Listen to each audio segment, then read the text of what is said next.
Hello everyone, it's Kyle Troup here and welcome to my home. Today on the channel, we're gonna do something completely different. Obviously, I'm not gonna be bowling sitting here. We're gonna do a reaction video to a lot of photos that I have not seen. Shout out to my editor behind the camera.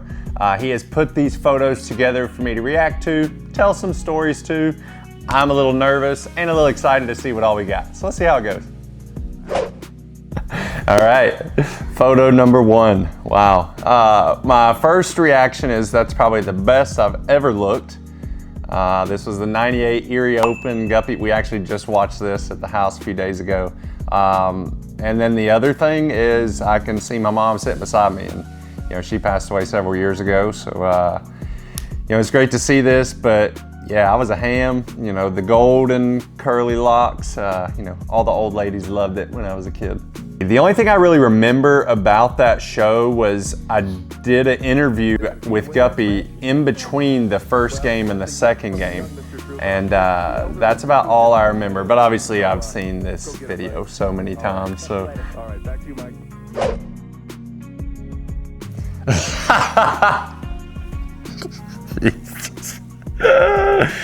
Well, damn, I got a long neck. Long neck down. Yeah, this is, I don't know what grade in high school. Did I have highlights? Nope. I had gel in my hair though, so yeah, this is rough here. Oh yeah, there's the family. Believe it or not, this was the church photo from Presbyterian Church back in North Carolina. Oh, yep, there's my long neck again. It just seems to stick out like a long neck would. Gup is looking great. I think we even asked AI to roast this picture before. And I think Guppy got roasted the most, but that was when Gup was in his heyday. He was, he had the pimp shades on. My brother, he was swagged out still. Mom was beautiful as always, yeah. Hey, but it was it wasn't a dinosaur, that's a dragon. That's a dragon shirt. That's not T-Rex. Yeah, that's the dragon you don't want to cross, but love you, Mom. Yeah, great times. I can see I'm wearing a button-down flame shirt like my dad, so, we were probably looked at a little weird when we walked into the church for our photos. Oh man, what a great photo.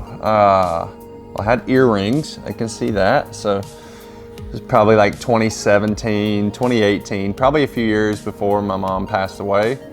Yeah, I mean, I have this photo on my phone and, it just shows the joy that she had. At this time, she was battling bone cancer, breast cancer, all the cancers, and you couldn't tell, especially looking at this photo. So, yeah, that's good memory for sure. Yeah, I mean, she was very supportive. I think her Twitter handle was Afrofish's mom. She posted all about my bowling. I go back and read some texts sometimes, and yep, she was always very supportive, and I was gone a lot the last couple of years, so my career was starting to take off, so it does suck that didn't get to spend as much time with her, but yep, she was always very supportive, and loved her very dearly for that. Is that your mom's been having a few bad days lately, and today you wanted to give her a reason to smile. She's at home watching. What do you have to say to her? I love you, Mom. I know this is gonna make you really smile. It's gonna be a great day. I'm gonna see you soon. Love you. Love you, Gup. Let's see, before she passed, I think I had 5 titles. And then, yep, now we've took off since then, and hate that she hasn't been here to see it, but she's been there every step of the way. All right, there we go. Something a little more funny after that. Yeah, I knew this one was coming up. The good old Wendy's days. The Frosty King. I was the king of Frosties. I also was the king of shaven face, because we could not have facial hair at Wendy's. I was a manager for, let's see, got my first job at 16, promoted up to shift manager at 18, 40 hours a week. Yeah, high school sucked because I just worked Friday and Saturday nights, 4 to 2 a.m. and Then I started bowling, so, you know, but stayed a shift manager, won my first title in 2015 and went back to work the following week. And that's when a few people said, I seen you on TV, and, you know, but this taught me a lot. Like, I think managing and working at Wendy's molded me into who I am, on top of how my parents raised me. But this taught me communication, you know, how to handle people that aren't very happy. Very thankful for that, outside of the $11 an hour I was making whenever I quit. Yeah. I really wanted to work at a bank. Okay. So I applied for the BB&T in town. Yeah. Thank God I didn't get that job, because I stayed busy. I stayed moving at Wendy's, you know, like you're either cleaning or you're prepping or you're cooking or something. Like at the bank, I don't know what I've done. I've just been sitting there, and, you know, probably wouldn't have worked out, but I didn't really just want Wendy's. It was just along Highway 16 in Taylorsville. And I'm like, all right, yep, I'll go apply for a job. And I got it. Yes, yes. So like I was saying, if I got the job at the bank, that'd be boring. Like, you think somebody's doing this at the bank right now? Like, hang on, let me go get your money in the sink of soap. Yeah, this was probably not the only time this happened. Now you can see I was wearing a blue shirt, so I was a manager at this time. Like, this was my management skills. But I think somebody dropped something in there and I needed to go look for it. So I love this stuff. Like, this was great. Like, this is probably late in the evening after closing, because it actually does look very clean. There's the lettuce chopper over there in the corner, the office right there. Yep, I remember it all, man. It was great. I love this. Yo. So my first thought is, man, I wish I had that much hair still. Like, because that was a solid year. They did the pencil challenge at 150 pencils maybe. I don't know how many pencils we got in the hair, but as you can see, they started just stacking them on top of each other. Like, it's not like you really stuffed 150 pencils in my hair, but that was probably the most fun we had at the Weber Cup, which I hate that that event is no longer here. You know, USA versus Europe. That was honestly some of my first like big scene bowling, outside of winning the Wolf Open and, you know, traveling over to Europe and not as the favorite team, and, you know, they're rooting against you. But we had a lot of fun this year at the Weber Cup. I remember we did a house ball challenge, we did an opposite hand challenge, and I was no good at either of those. Like, but shout out to my teammates, they did great work here. Oh, I bet I already know what it is. It's got to be straight hair from Halloween. Nope. Oh, okay. Great story from this. Great story. First off, JT Action Jackson, if you're watching this video, I'm down to go to the hood in OKC again and get my hair braided. TSC 2017, and I was on Ultimate staff, Ultimate Inserts at the time, and it was like Thursday or something, middle of the week, and JT, we talked about getting braids. I'm like, sure, let's go get it done. Well, the next day was the photo day for the Ultimate catalog. So yeah, Thuggy Troup was an Ultimate staffer. But then the crazier thing is, I bowled 160 in position round against Tom Doherty to fall out of the show. I could have been on TV in braids. Like, and I wish you could see the back, because they would just like curl up into like little nasty looking rat tails. Like, it was awful, but I did like the goatee though. Like, that was kind of my look. Which, now that I'm looking at this, like, now I could grow a little more facial hair, and yeah, I could be a certified badass. Yeah, here we go. Yeah. Oh yeah. This was actually whenever this was at Bree's house at the time, whenever we were dating and whatnot, and I let her and Aubrey straighten my hair. Because I only straightened my hair one other time in my life, and it did not end up looking like this. Because this is beautiful. Like, growing up, I always wanted long hair. Like, just so I could just, you know, flip it around, and I mean, it was great. But, unfortunately, when I seen myself, I thought I looked like the waiter from Scary Movie. Like, it's my strong hand. So then that had to go. No more of that. So, Macy's Day Parade was a great experience. However, I looked like I just robbed the parade. It was like 10 degrees in New York City. The parade starts at like 5 a.m. or something crazy like that. I mean, I'm wearing a sweater underneath my jersey. I do have the matching pants underneath, but the black gloves and black shades, which the shades were Ray's Eyewear. They were my sponsor at the time. They had just become a sponsor. I'm like, dude, I'm wearing these shades in the Macy's Day Parade. And then I literally look like I'm going to rob somebody afterwards. But the total experience was awesome, amazing. I'd never really watched the Macy's Day Parade much, but being able to be in it, yeah, that was pretty cool. Oh, tour finals, Steel City Bowl and Brews, and I needed a haircut bad. I love my wife because she should have told me a long time ago to cut my hair, because that's whenever I was going for the man bun and all that. And yeah, so that was rough. Now, what's going on in this picture, I'm probably 3 or 4 drinks in, and I'm halfway through the Humpty Dance. Gotta be. Woo! Yes, sir. Oh, skydiving in Texas. I'll never forget this. So, probably 2016, 17, somewhere around there, Connor Pickford was living in Dallas, Texas. He was working for Classic Products at the time. And so he was working during the week, and I'm just hanging out at his apartment. And I'd always thought about wanting to go skydiving, so I just hopped on Google and looked up skydiving. It was about 30 minutes away, so I text Connor, I'm like, hey, I'm going to skydive. Okay. And yeah, drove out in the middle of the desert, it felt like. It's 2 people.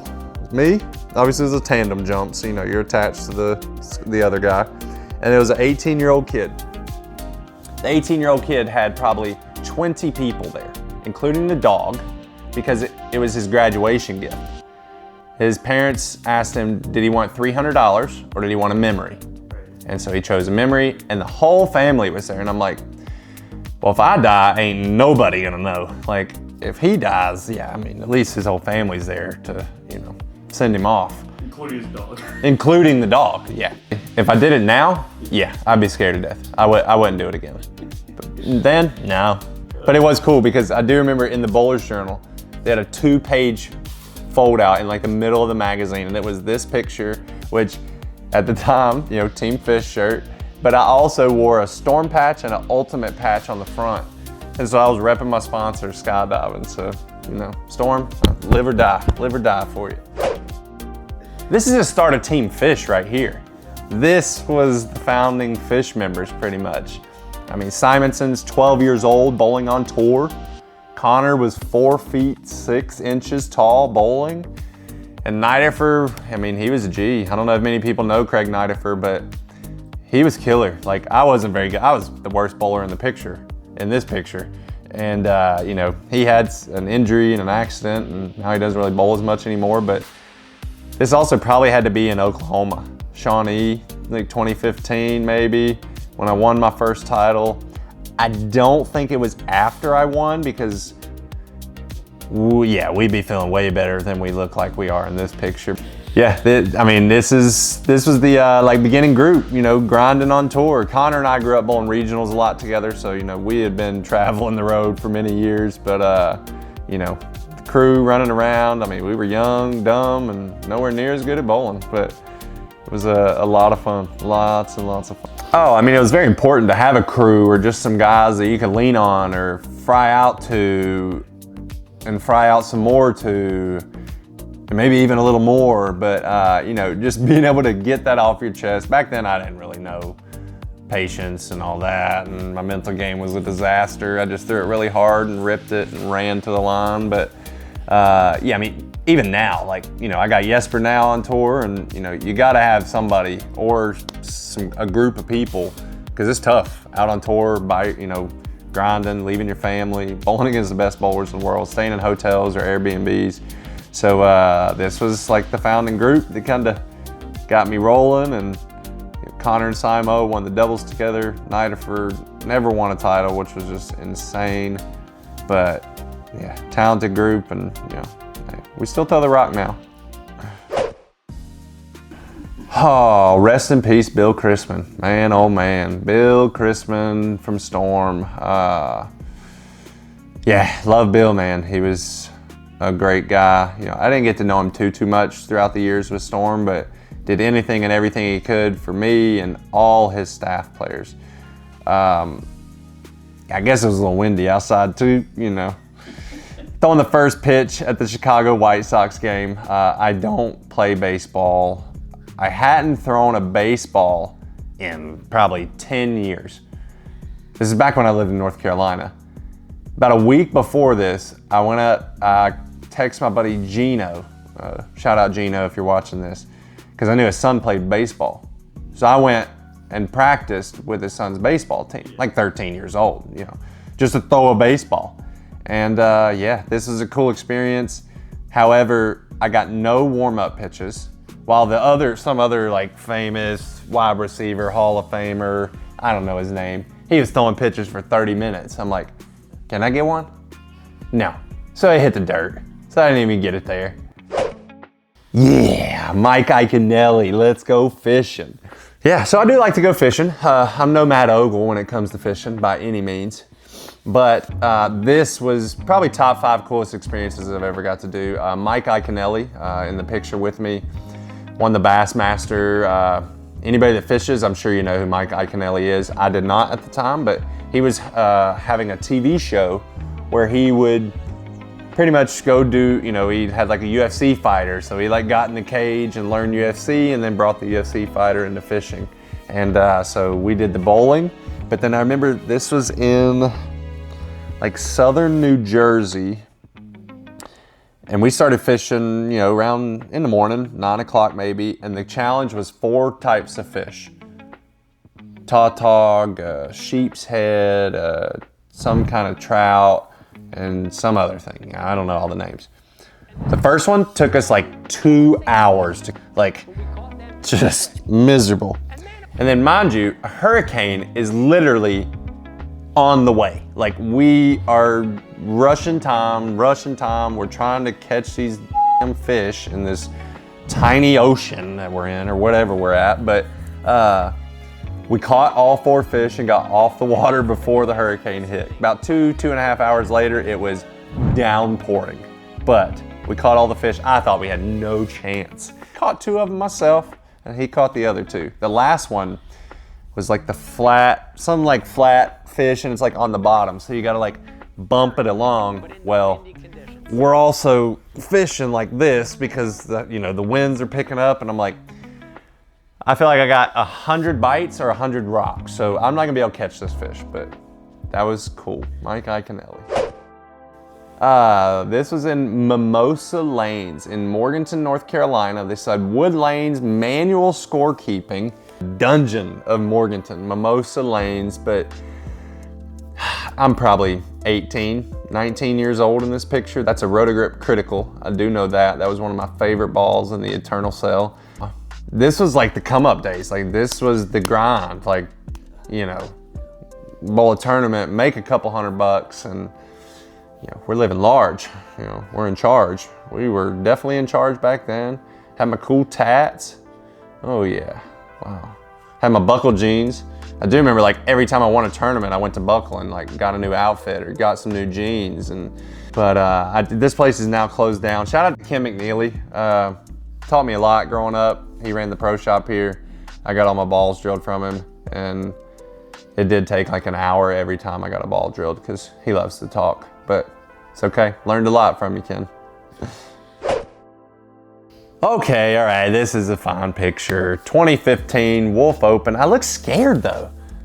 Am I scared? Do I gotta poop? I don't know, but yeah, that's a little rough. First title, 2015 Wolf Open.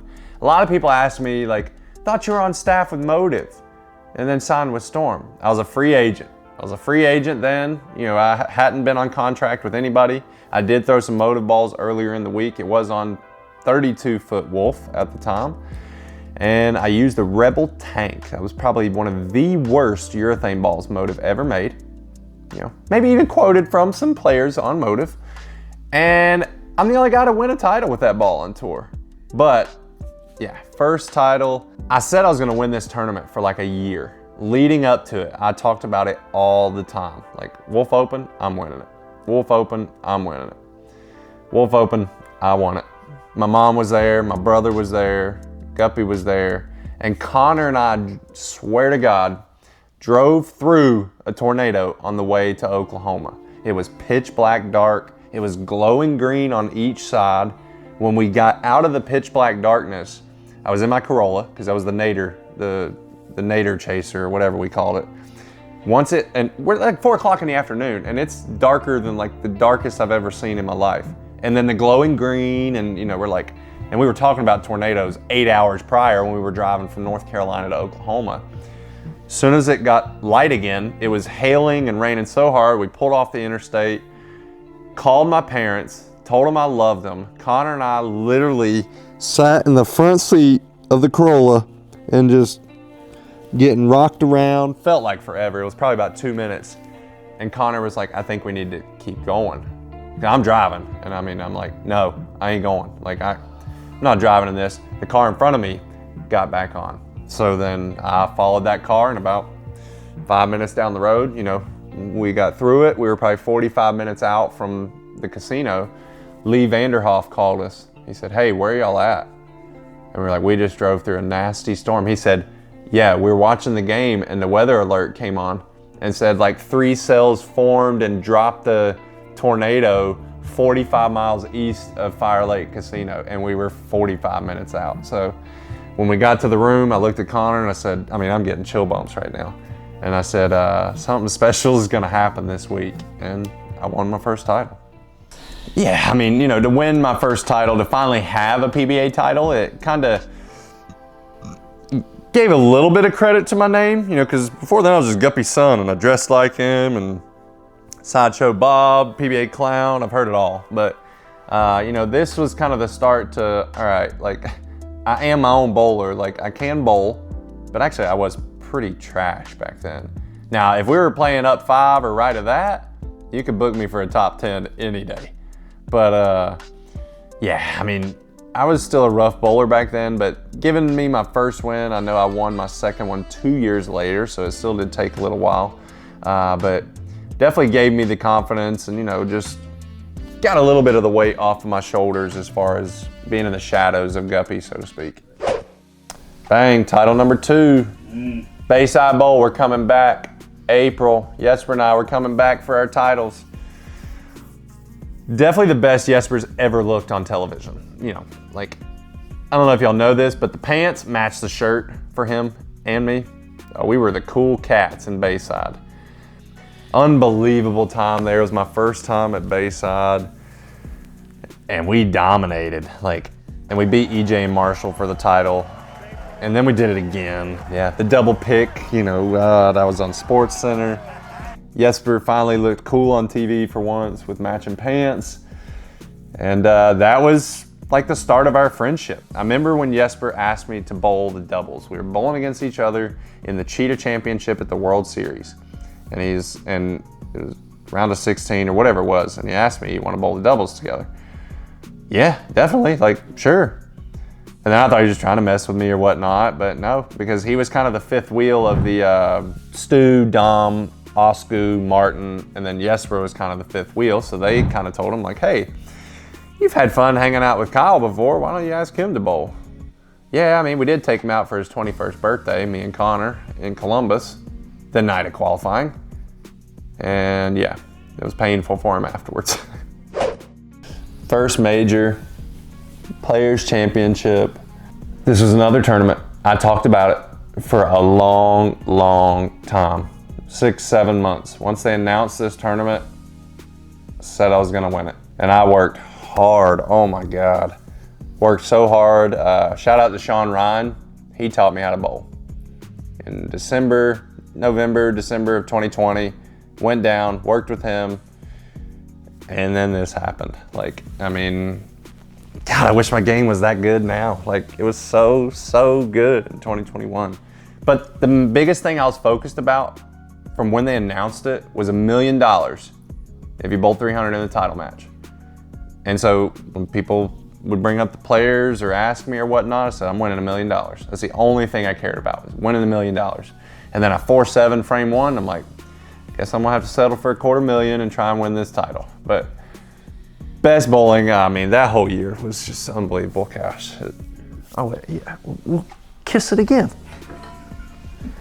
And the other thing, I can still kind of see my lips right there. Let me blow the dust off. Yep, it's baby girl. Hey, got my dinner plate. Never used it though. Release and go. I still do this from time to time now, but that week, apparently those were 2 trigger words that were helping me focus on whatever issue maybe I got ironed out as far as my physical game goes, because I look at my feet every single shot and I do it all the time. You know, calm or relax or whatever words that help me focus on either something mental or something physical for that day. So, you know, you can always use a piece of thumb tape, because two-handers that don't use their thumbs still need thumb tape for this reason. Just water, like literally just water. Oh my God, yeah, this is Lubbock, because then after this show, Barstool Sports wrote the article that Kyle Troup is here to bring sexy back to bowling. And I remember they said 3 things. He was like, he's gonna take a big gulp of Mountain Dew, throw some tasty strikes, and then they were like, if your girlfriend is anywhere near Lubbock, like keep her away from the bowling alley. I was like, what in the hell is this? But yep, this was definitely Lubbock, and that was water. That was not Mountain Dew, you know, stay hydrated. But yeah, no shot they let this happen now on tour. Like, you know, we got the official PBA water bottles and stuff. No chance they would let this happen now. Oh yeah, mine gym. Yeah, so this was last season, 2024. My mental state was an absolute roller coaster. And this was my fix for that week. I literally read that book throughout the whole week of qualifying. And it got to the point where all I was talking about throughout the week was, you know, I'd walk in, talk to the reps. All right, I'm gonna get through, I just wanna get through a couple more chapters today. Now, yes, bowling was pretty easy that week. You threw Thane for a couple games, and then I just moved left with a couple IQ tours. And that's all I threw all weekend. So, because I did try to read some more after this tournament, couldn't do it. So I think it was just like a perfect combination there, but it got to the point where I just wanted to dive in and read this book. I still have it. I have sections of it highlighted, because this did teach me a lot. But as you can see, I've got a few pages left, and I'm pretty sure I finished the last page, like literally 9th frame of the title match. But yeah, hey, I needed Band-Aids. I needed Band-Aids badly on my mental game. This was a couple weeks after I won the US Open, I believe. Because I won the US Open, 2 weeks later, I had a full-blown panic attack in Springfield. And then like a week or 2 later, I'm reading the book and won again. So yeah, it was just... I did see AJ Brown, you know, reading the book on the sidelines. I can't remember what book he was reading, but... Inner Excellence. Inner Excellence. I don't think I sold as many copies of Mind Gym as AJ Brown did of Inner Excellence. But I mean, it just shows, you know, even the greatest athletes at times need something to escape, you know, or just to get their mind off of the task at hand for a few seconds or a minute, whatever it may be. But I believe in the power of reading. Unfortunately, I do not read. Folks, hope you enjoyed the recaps of these photos. It was a good trip down memory lane for myself. And until next time, when we're back on the lanes, we'll see you there.